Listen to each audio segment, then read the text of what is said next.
You're listening to the Cyberwire Network, powered by N2K. AI agents are now reading sensitive data, executing actions, and making decisions across our environments. But are we managing their access safely?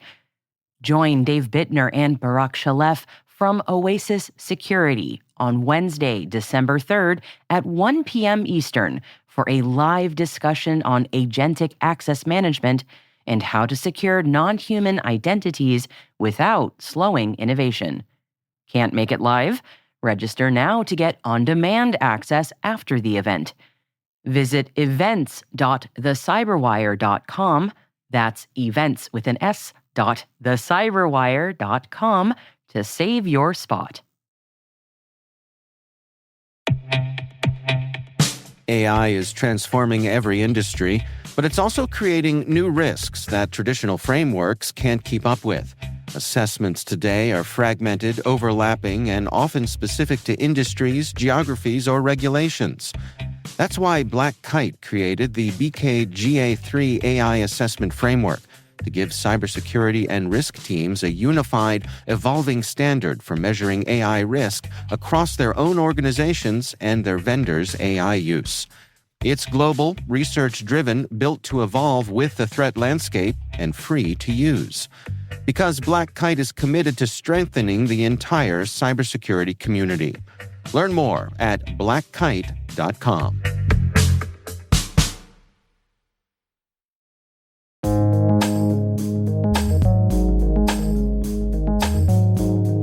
The word is anti-cheat software.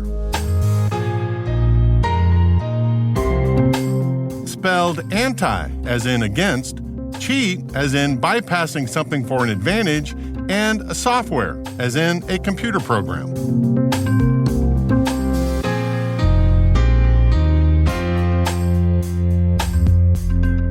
Definition: software designed to prevent cheating in video games.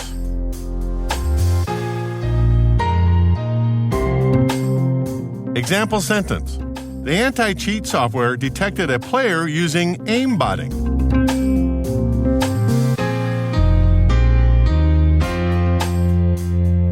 Origin and context.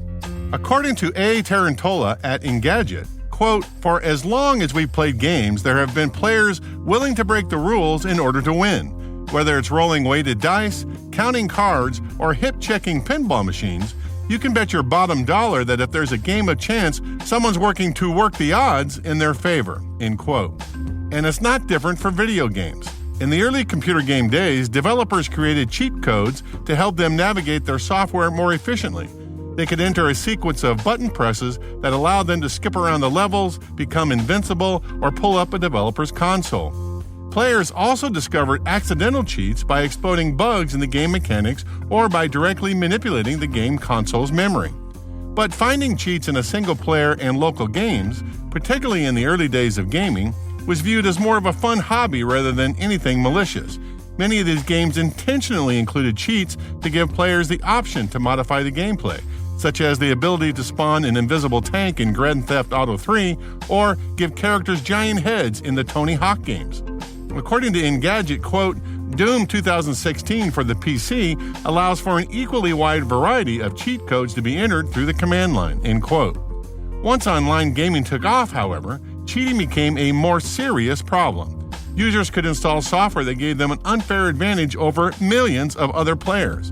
By ruining the experience for everyone else, this can directly impact the reputation and revenue of the game developer, including multi-billion-dollar first-person shooter franchises like Activision Blizzard's Call of Duty and Bungie's Destiny 2.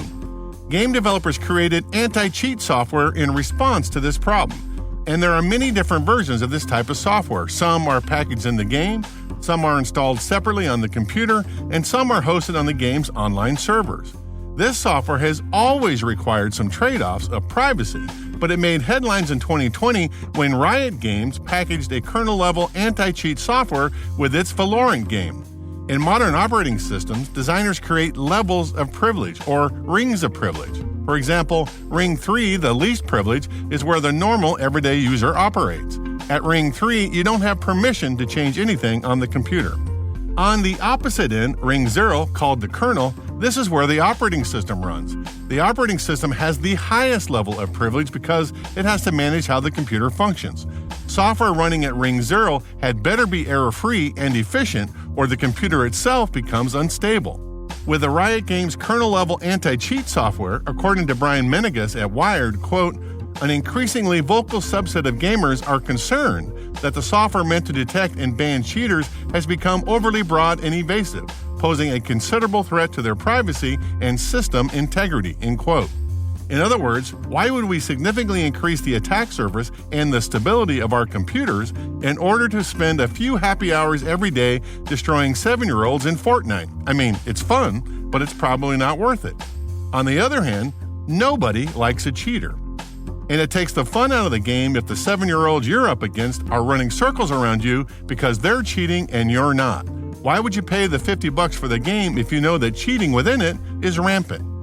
Microsoft announced a compromise in 2021 saying that it wouldn't be using Ring 0 or kernel-level anti-cheating software in its new Halo Infinite game. According to Wired, quote, within days of launching, the Halo subreddit exploded with complaints about the absence of anti-cheat measures, end quote. As in all things, achieving security is a collection of decision trade-offs that either affect the level of security on one end or the efficiency or privacy of the system on the other. This is as true in the gaming industry as it is in any other vertical.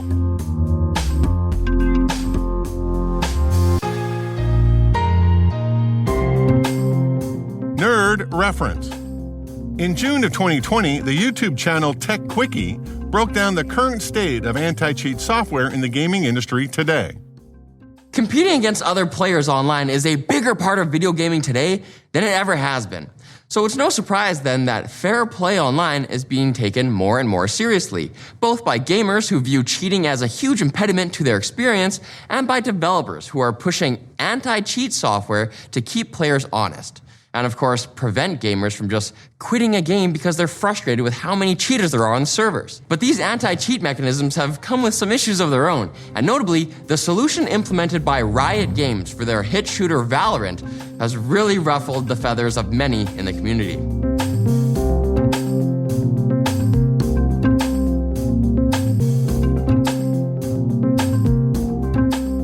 Word Notes is written by Tim Nodar, executive produced by Peter Kilpie, and edited by John Petrick and me, Rick Howard. The mix, sound design, and original music have all been crafted by the ridiculously talented Elliot Peltzman. Thanks for listening.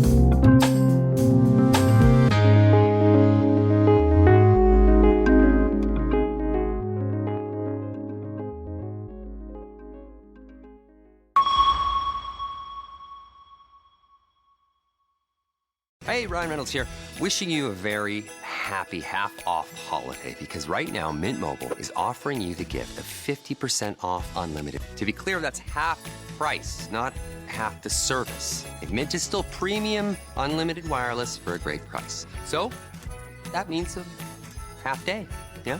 Give it a try at mintmobile.com/switch.